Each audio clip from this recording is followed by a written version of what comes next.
CMDA has been continuously reclassifying this in spite of court orders. நமக்கு அந்த பார்த்தா தண்ணி தெரியுது, அவங்களுக்கு பார்த்தா thousands of crores தெரியுது, because you can do real estate, you can do a lot of things.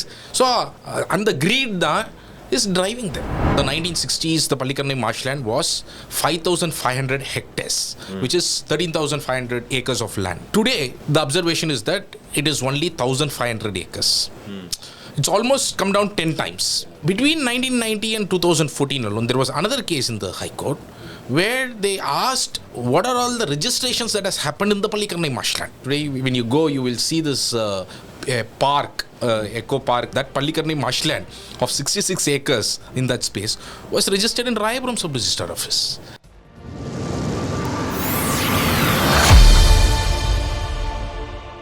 Ever since the floods happened, where is your stance on storm water drain, Nalairo Kodi?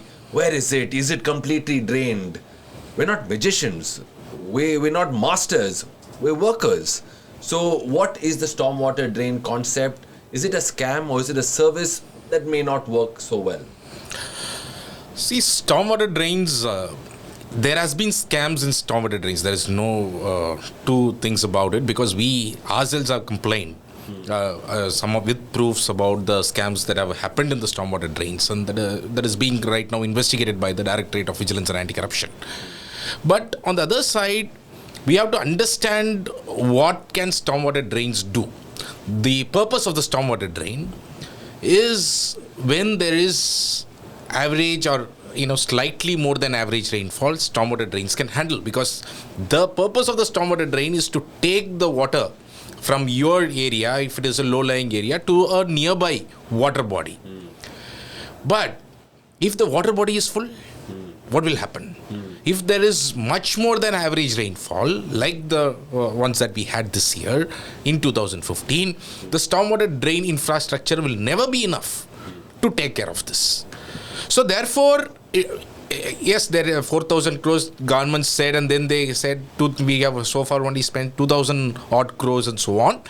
But the purpose of the stormwater drains, I think wherever they have built it, we have seen a positive thing about it. For example, in KK Nagar, places like that which used to have much more water, this time had lesser water. But this time we also saw on the other side, places where there were no water, excessive. This time we had a lot of water coming inside the houses and so on. The reason for that is that we have not taken care of our water bodies. Chennai is a very peculiar place, because we have 3 rivers running across the city. We have Kosasthalayar in the north, we have Kuvam in the middle, and then Adayar in the south. Cutting across is Buckingham Canal. We have almost 16 major canals running through, and then we have 3,600 water bodies in the districts of Chennai, Chengalpet, Tiruvallur and Kanchipuram. So there is a lot of room for managing this, for maintaining this and all that, but we have excessively it has been encroached, it has shrunk, these water bodies have shrunk. We have not desilted these water bodies, so there is a lot of problem in many of these water bodies. What happened was that when there is this excessive rain, there was not enough capacity for these channels and water bodies to carry through. And that was a principal problem. And this is what we have been all the time saying, that unless you manage our water bodies in urban development, we have to have a balance between concretizing the city as well as saving our ecology. I think in the balance we miss pantom. And in the balance last 20-30 years whatever we have missed, and that is the reason. And today in the climate change era, there is no point in talking about this 100 years Kurwadi with the 50 years, and we are going to see once in 5 years the Mari rains, much more than average and rainfall. The damage every time it comes is going to be worse and worse. And therefore what have we done with these water bodies is the main talking point that we need to talk about. What have we done? I am asking you this question. First, a stormwater drain has a limited benefit. It can do only this much.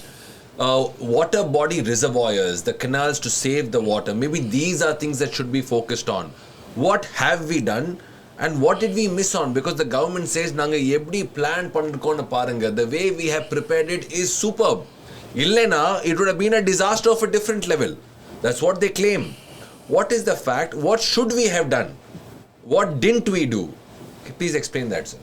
See, we have to look at these water bodies, particularly the bigger water bodies, like the rivers that I was talking about, and the marshland, Pallikarnai marshland. If you take our Pallikarnai marshland, for example, which is where the major flooding we saw this time, right? Correct. In Perumbakam areas, in places like Velachery, all these waters run towards the Pallikarnai marshland.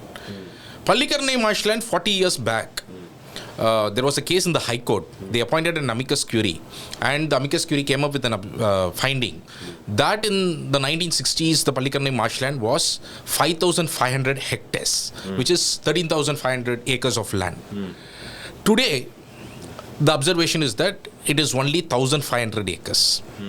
It's almost come down 10 times, nearly 10 times, right, roughly. So, this is a problem. When you have shrunk big time, and between 1990 and 2014 alone, there was another case in the High Court where they asked what are all the registrations that has happened in the Pallikarnai marshland. There were a total registration of close to 1,000 acres that has happened illegally on the Pallikarnai marshland. And the High Court said, take action on the officials who have registered it. Save these marshlands. Right? So until this date, in fact, we have given a complaint in 2022. You must be surprised today. When you go, you will see this park, eco park on Pallikarnai marshland. That land was registered in Royapuram sub-register office. That Pallikarnai marshland of 66 acres in that space was registered in Royapuram sub-register office illegally. And then there were several such lands. I mean, some of these have been at least restored back. But there are several lands that have still not been restored, right? So there is this illegal registration that keeps happening. The revenue office gives pata illegally, and then the master planner, which is the CMDA department, Chennai Metropolitan Development Authority, they are not acting like an authority. They instead say revenue has given pata. Sometimes our maps are not very accurate. They're able to find the loopholes and break the barriers. They're saying that they are changing the land classification from water body to an institutional zone, to a residential zone, and so on. They should not do that. As you see, prior to 2015, yes, things have happened. But at least after 2015, we should have learnt a lesson. And that is something that they are not learning. And this is the problem that we are having in many water bodies. In fact, over the last few years, we have raised objections to several water bodies being reclassified. And it has not stopped so far. In Villivakam, for example, right, we fought a big battle to save the Villivakam lake. We went to the court. But the government stance was that we need a amusement park inside the water body. Right? Water body is not a place where you have amusement park. Of course, you need people walking around so that when people are actively engaged in a water body, it will be saved from encroachment.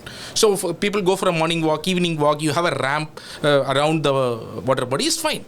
But having an amusement park within a water body means you are taking away the capacity of the water body. Correct. Right? And so these are things that the government needs to approach from an ecological point of view, from an environmental point of view, and from the point of view of the climate change that we are going through. So that change has not happened. That mindset change has still not happened within the government. This is Chennai Live, Radio Redefined.